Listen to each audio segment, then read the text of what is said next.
For this video mga ka-trip moto, mag-deliver ulit tayo June 21, time check 11 o'clock ng umaga. So proceed na tayo sa ating first booking mga trip moto. Let's go!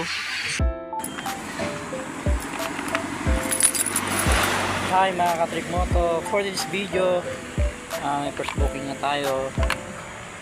Ito siomai, tatlong balot na siomai ang ating i-deliver dito sa may AFP housing. So ito papakita ko sa inyo.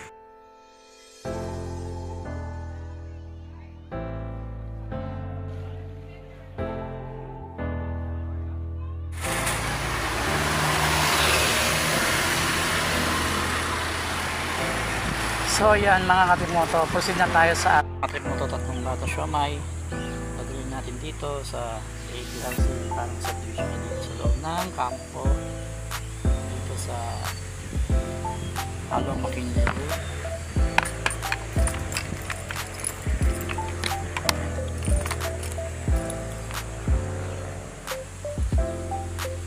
Sa DB houses dito, ang babae para sa ating mga sundalo. At dito yung drop off ng siomai natin, ating first booking dito sa may campo sa may Taguig. May second booking na tayo mga ka-trip moto. Dito natin pinick up sa Chino Roses. Mga pagkain nito.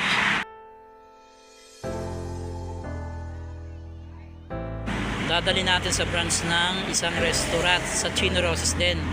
Malapit sa Makati Cinema Square mga ka-trip moto. So 75 ang ibabayad sa atin ito.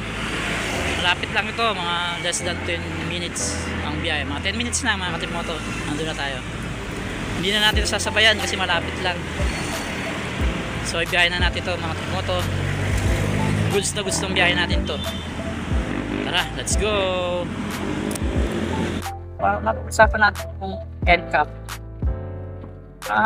NCAP, hindi nandiyan na. Ano na tayo magagawa?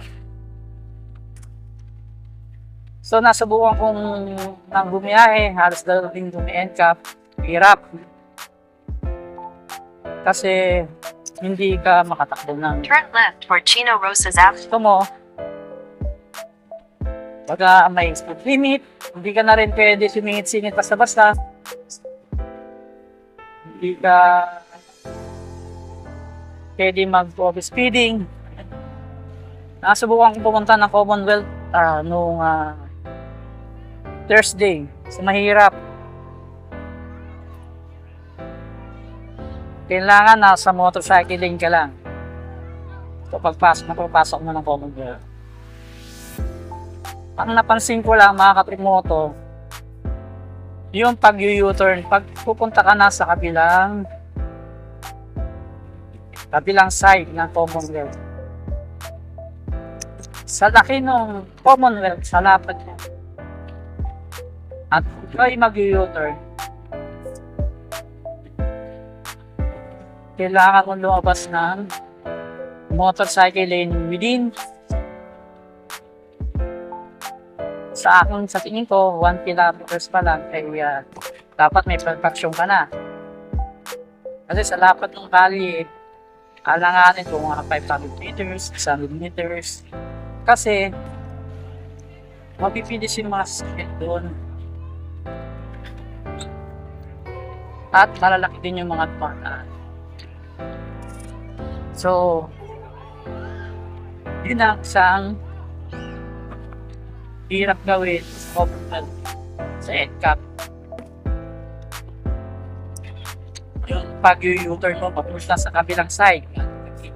Sa north side, pupunta ka sa kabila, sa south, at kailangan mo mag-U-turn at napunta ka dun sa medyo alanganing lugar, medyo malayo pa sa U-turn.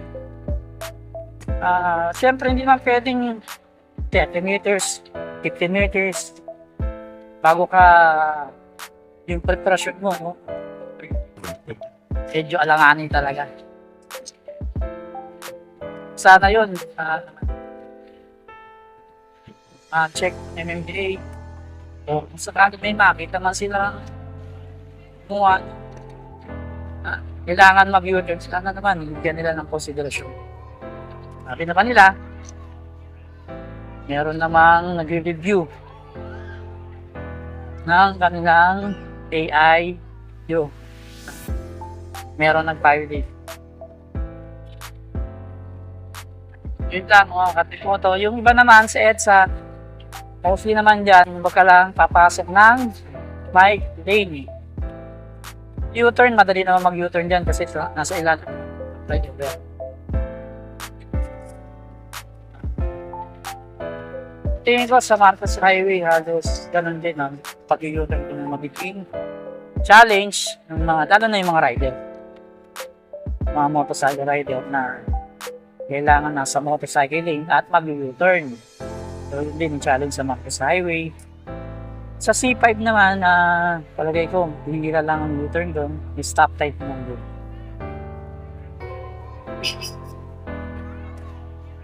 Yan.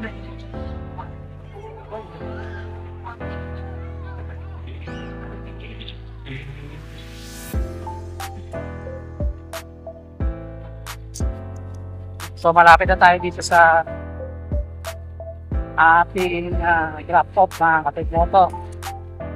So, update ko kayo pag naibaba ko na. Siyakan natin pa natin. Let's go! Katimoto ang pick up natin na yan yung pinick up natin dito sa Chino Roses extension na rin natin sa Makati Cinema Square, isang branch ng restaurant. So, tara, let's go!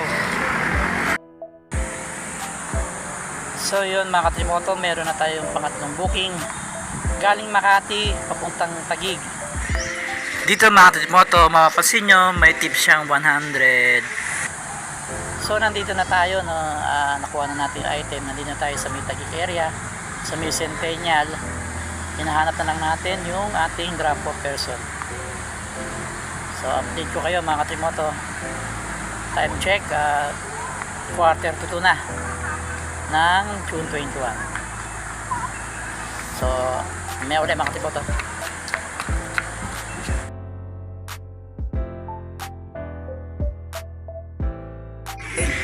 Ito mga katimoto, i-add ko lang sa aking video nung Father's Day. Salamat sa aking pamilya na nagbigay sa akin ng cake at konting pagsasalu-saluan mga katimoto. Mga katimoto, baka hindi ka pa naka-follow, follow ka na sa Alex TV Trip Moto sa Facebook, sa YouTube at sa TikTok. Mag-subscribe ka sa aking mga video para lagi ka updated sa mga gagawin ko pa mga Trip Moto. Thank you for watching mga Alex TV Trip Moto. Next time uli. Bye!